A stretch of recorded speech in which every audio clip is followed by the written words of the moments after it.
I don't think I'm in Kansas anymore.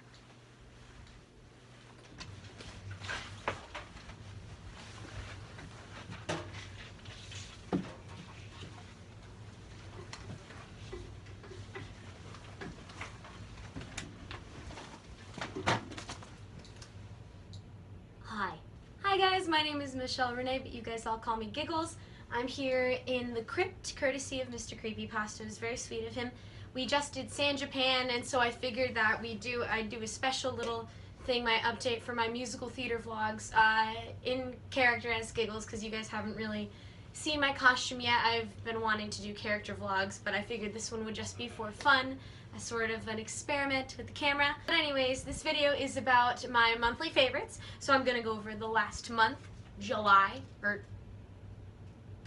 I'm just gonna go over the last month, August, and that'll be great. So obviously Little Shop of Horrors has closed. It was a great show. It was so much fun. I think one of you guys actually came to it and you said that you wanted to say hi afterwards, but that you couldn't tell where we were gonna come out, so you went home. I really appreciate it. That you just came, and I hope that you enjoyed the experience. It was the first time Little Shop of Horrors has ever been done in the round, so I know that it was an interesting experience for me, and I got to be Ronette on most of the nights, and then the other little bit of percentage I got to be the puppeteer for Audrey too, but only the middle plant, so the one that sings Feed Me. I was like this in the puppet the whole time. It was pretty fun. It was a very unique, awesome experience, and I'm glad to have had it. Of course, I still love Beetlejuice. I'm still super obsessed with Beetlejuice the musical. It's fantastic and awesome, lovely and wonderful.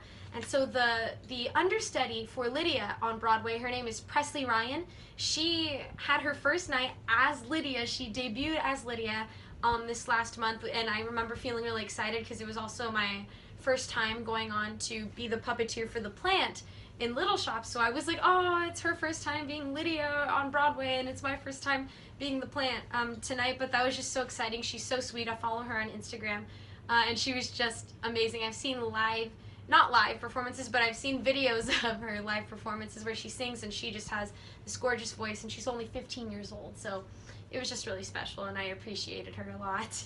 In other news, I happened upon this one website called Thespian Swag, and I mean, I think they're still pumping out content, but they have like handbags and stuff and shirts that, you know, it's like the Compton thing, but it says straight out of rehearsal. They're not sponsoring the video or anything, but I strongly suggest if you're in a musical theater, go check them out. The website is thespianswag.com, and they have all sorts of musical theater merchandise, and it's just hilarious. I had so much fun like scrolling through their store. It was just really fun. And then so there's a movie that came out recently, and it's originally a musical. People are kind of upset about how they've been doing the musical. I have never really been the biggest fan of this musical, but you know, I saw this mashup celebrating the composer, and it was like 3 of his musicals, like kind of a mashup, a once-in-a-lifetime performance. So I was like, you know, I listened to that musical once, didn't really like it, but let's give it another try. It's been a couple of years, so I went back and I listened to Cats, the musical. I'm not the biggest fan of Cats, but rewatching it, it's definitely better than I remember it. In my personal opinion, I still think there's a lack of story. There's a bit too many characters for my taste, but I did walk away with some favorites. I really love the Rum Tum Tugger, who's like the biggest, most flamboyant, I'm breaking things. He's just the most flamboyant character. It's almost like if David Bowie and Tim Curry got a cat together. That's what Rum Tum Tugger is, and he was a really fun presence on stage. I really enjoyed him. And then I hate to admit it, I liked Grisabella, who's the cat that sings Memory. She was kind of cool. I wish they focused on her more. That's my only thing with that. But my absolute favorite cats were Mungo Jerry and Rumpelteazer. Oh my gosh. I am obsessed with that dance number. It was so funny. I'm not a dancer. I wish that I could dance, but I'm not a dancer. If I was, I'd want to be Rumpelteazer, who's the girl. They're like twin cats, and they use that to their advantage, and they run around and cause mischief, and it was just so delightful and fun. So if you are into dance and crazy good makeup and costumes, I would suggest giving Cats another try. It wasn't as bad as I thought it was going to be. For those who just saw me at San Japan with all my creepypasta friends, I did a theater cosplay. I'm trying to do a theater cosplay at least once each con. And so this year, because I saw the Andrew Lloyd Webber mashup with Cats and School of Rock and Phantom of the Opera, I was like, oh, I should do a last-second Christine Daae cosplay, and I did. I'll put a picture of it right here. It turned out pretty decently, I would say. I think it turned out pretty decently, pretty good. I had like this yellow nightgowny thing, and I like but I hot glued green and red gems to it last second, like literally the day before I left for Texas, which was 2 days before the con. So that was very, very last second. But I think it turned out well, and it was really fun, and a couple people recognized me at San Japan. It was crazy. I was like, no one's going to recognize this costume. I'm just kind of glad I did it. But like 3 people recognized me, so that was nice. It was a good moment. Last but not least, I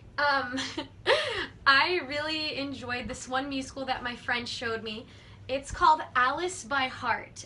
It's an Alice in Wonderland musical. It's not an adaptation, but rather it's used cleverly as an analogy for growing up in a way.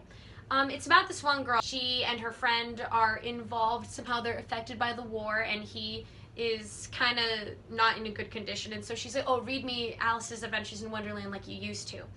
So it's a very thought-provoking, kind of heartwarming, bittersweet, sad, happy musical where they go to Wonderland and all the characters are so interesting. The music, it's kind of a midway ground between, you know, what you'd expect to hear on the radio and then musical theater. So it was really, really, really fun to listen to. It's kind of different, but I liked it. I would totally want to be in this musical. Isn't It a Trial is a really good song. That's a Queen of Hearts song, and I think that's like there's another song called Another Room in Your Heart or something like that, and I really liked that. It was a really neat, interesting thing, and I always love Alice in Wonderland, so it was just such a joy to listen to, and I suggest you go and listen to that soundtrack right now. It was just gorgeous. There's a lot of great guy-girl duets in it. So yeah, those were my August theater favorites. Thank you so much for watching me in the Crypt. I feel kind of sneaky because I've been knocking things over. Oops. But yeah, so thanks for joining me. If you came to see me during San Japan, thank you so much. Come back next year. And yeah, thank you so much for watching the video. I hope that you guys have a fantastic day. Bye! See you next time. And now to get out of here. Sorry, Billy. Oh, Billy, I'm sorry. Ooh.